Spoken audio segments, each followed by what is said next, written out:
Merci de nous recevoir chez vous. Merci à toute la population de Diaroumé. Je rappelle que nous sommes dans l'émission intitulée Une heure pour convaincre. Une heure pour convaincre s'est déplacée aujourd'hui à Diaroumé pour rencontrer le président du conseil départemental, par ailleurs directeur général de la Poste. Bonsoir, M. Mohamed Djité. Bonsoir, M. Bayo. Le contexte, vous le savez, inutile de le rappeler, mais important aussi de rappeler. Je rappelle que vous êtes inspecteur principal de classe exceptionnelle des impôts et domaines, structure dans laquelle vous avez occupé des fonctions, notamment vous avez été conservateur du foncier et la fonction la plus récente, celle de directeur de l'administration et du personnel. Monsieur le Président Mohamed Djité, nous sommes engagés dans ces joutes électorales et nous sommes à quelques jours de la fin de la campagne. À ce niveau, nous retenons que vous avez participé au meeting régional et puis vous avez reçu le candidat Amadou Ba. Pensez-vous que votre coalition pourra gagner ces élections? Je vous remercie de m'avoir invité à cette émission. Effectivement, nous sommes en campagne électorale présidentielle. Et le sentiment que j'ai, moi, c'est que le candidat du Benno Bokk Yakaar, qui est devenu d'ailleurs le candidat d'une majorité diversifiée et élargie, est un candidat qui est en pole position pour passer en force au premier tour. Mon sentiment, c'est que la victoire de Amadou Ba au premier tour sera comme une lame de fond avec une profondeur inestimable. Je n'en veux pour preuve que l'engouement des populations, l'engagement des leaders et l'attrait qu'exerce aujourd'hui cette candidature sur l'ensemble des couches professionnelles, sur l'ensemble des couches sociales et particulièrement sur des leaders politiques qui sont d'autres horizons. Je pense que cette victoire, elle sera une lame de fond et l'engagement que nous avons, nous autres leaders, est réel.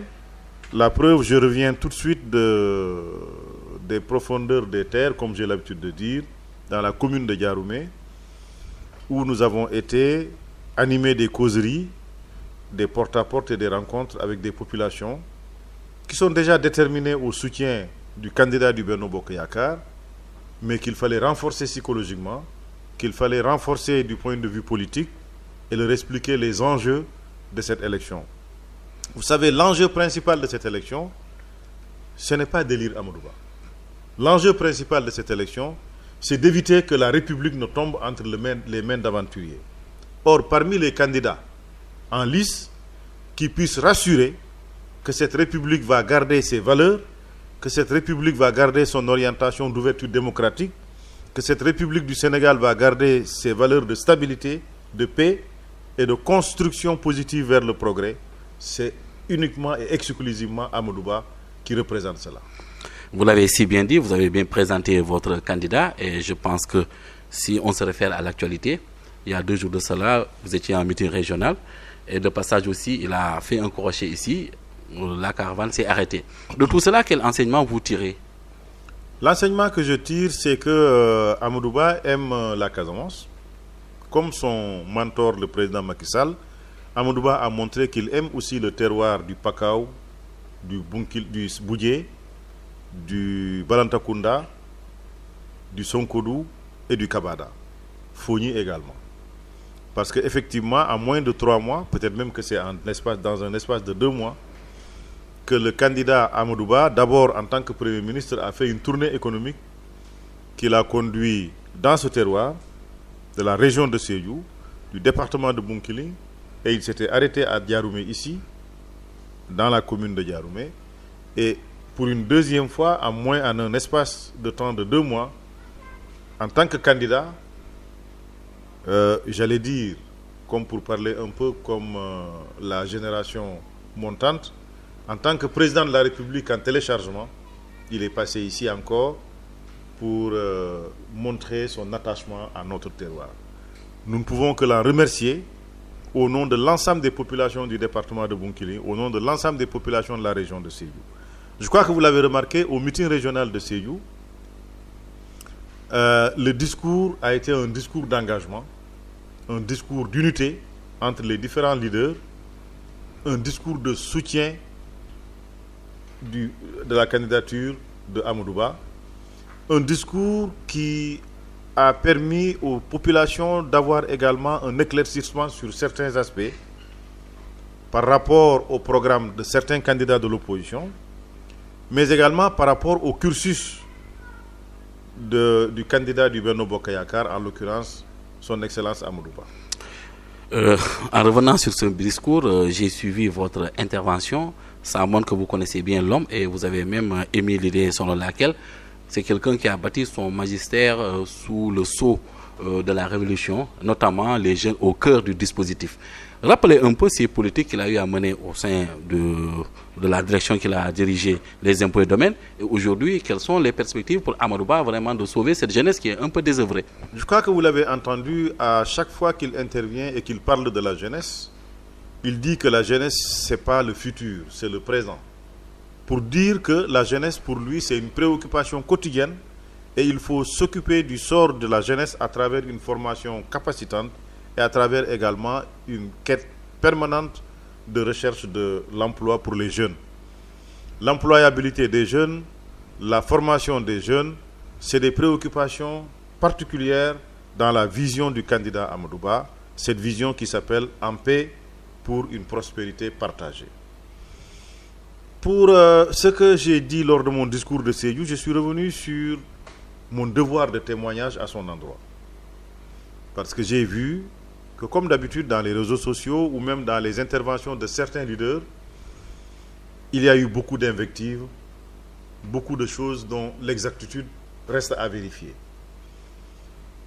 Ce que j'en sais, j'avais le devoir de le dire. Parce que j'ai quand même côtoyé l'homme pendant plusieurs décennies. Je n'en voudrais pour preuve que lorsqu'il a été à la tête de la Direction générale des impôts et des domaines, qui est une direction stratégique de collecte des ressources financières de l'État et de gestion du patrimoine domanial et foncier de l'État. Amadou Ba, directeur général des impôts et des domaines, a particulièrement mis l'accent sur la jeunesse. Au moment où il arrivait aux impôts, les postes les plus en vue, c'était des postes de receveurs, c'était des postes de chef de centre, c'était des postes de directeur.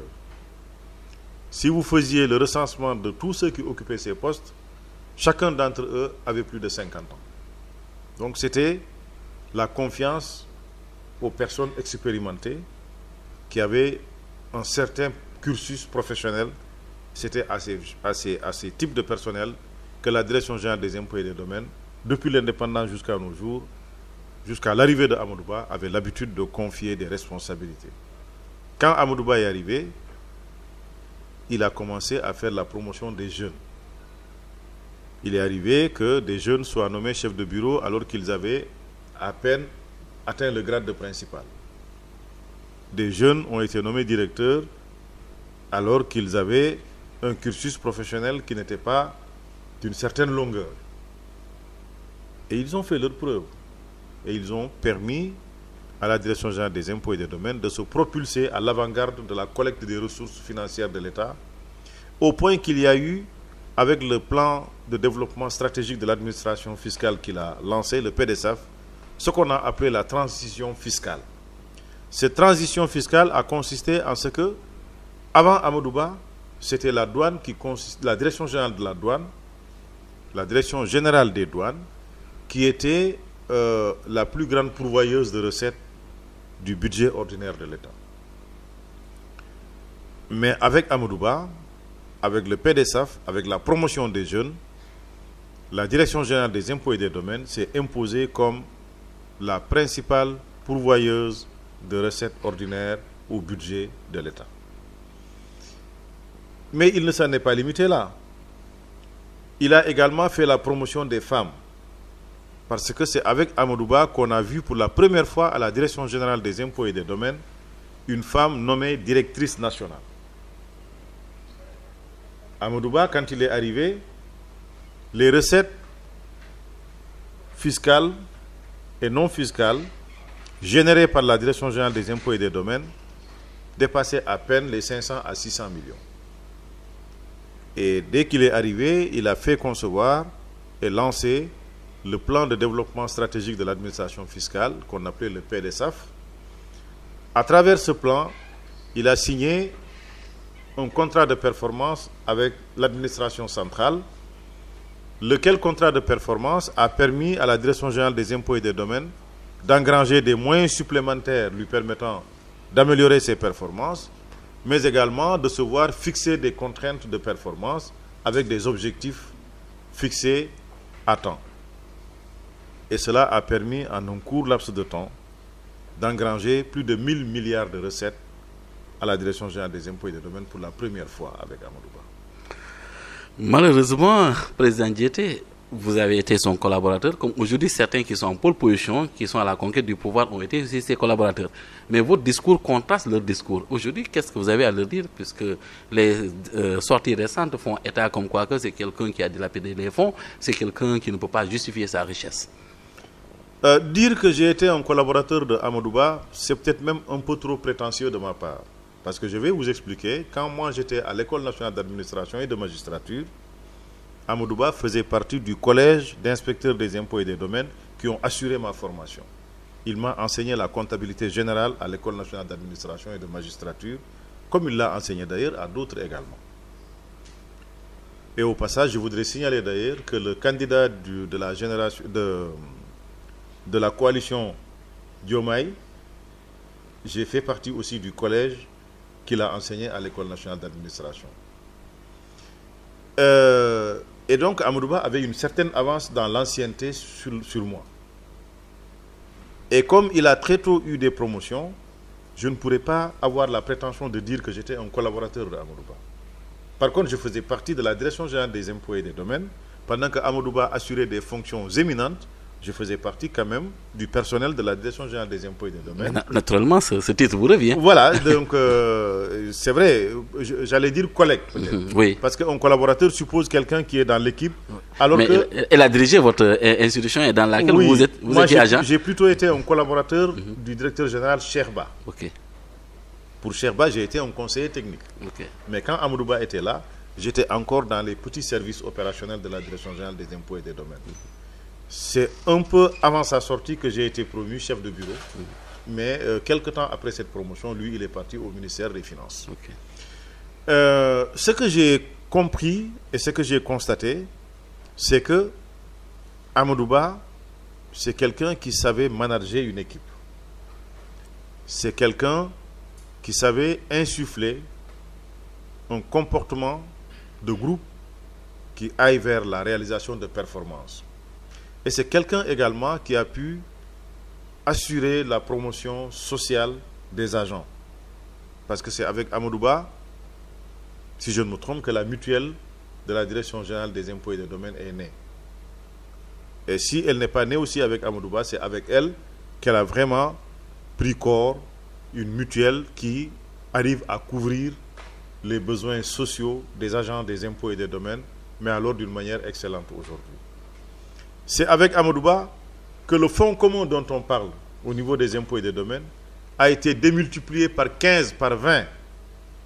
Quand j'arrivais moi comme inspecteur des impôts et des domaines, le fonds commun n'était que de nom, c'était des miettes. Mais quand j'ai quitté la Direction générale des impôts et des domaines, après le passage de Amadou Ba comme directeur général des impôts et des domaines, le fonds commun que je percevais était comme une somme que je me gênerais même d'étaler ici. Okay. Voilà. Donc nous retenons la dimension sociale, la dimension intellectuelle, et c'est vraiment un meneur d'hommes. Avant de clore son chapitre, juste une dernière phrase. Aujourd'hui, vous êtes en campagne. Quels sont les arguments qui militent en la faveur de l'élection de votre candidat? Alors, les arguments sont de taille. Le premier argument, et ce n'est pas le moins important, c'est que notre candidat cherche à assurer la continuité de l'action de son Excellence le Président Macky Sall, que je remercie au passage d'ailleurs. Parce que quand même, avec le Président Macky Sall, j'ai été cité 2 fois à la table du Conseil des ministres. Le rêve de chaque haut fonctionnaire, de chaque cadre supérieur de l'État, c'est d'être cité au Conseil des ministres. Et il me l'a fait pour 2 fois. Je l'en remercie vivement. Au-delà de ma personne, le président Macky Sall a fait des réalisations énormes dans tous les terroirs, et particulièrement dans le terroir de la région de Sédhiou et du département de Bounkiling. Je l'en remercie également vivement pour cela. Ce sont ces atouts qui ont été comptabilisés et capitalisés par le président Macky Sall qui bénéficient au candidat Amadou Ba aujourd'hui. Parce que le bilan du président Macky Sall est un bilan que Amadou Ba, candidat, peut valablement présenter. D'abord parce qu'il a participé à l'élaboration du plan Sénégal émergent. Vous savez, les deux artisans du plan Sénégal émergent, c'est François Ndiaye, je crois, il s'appelle. Il était à l'époque au ministère du Plan et de la Coopération, ministère des Finances, du Plan et de la Coopération. Et c'était également l'actuel ministre de l'Économie, des Finances et du Plan, mon frère et ami, M. Moustapha Ba. Voilà les deux artisans de ce plan. Mais il travaillait sous la coordination et sous la vision et l'impulsion du ministre de l'Économie, des Finances et du Plan, Amadou Ba. Et ce plan a permis au président Macky Sall d'engranger des financements extérieurs importants et de faire des réalisations d'infrastructures structurantes, mais alors d'une importance énorme dans la croissance économique au Sénégal.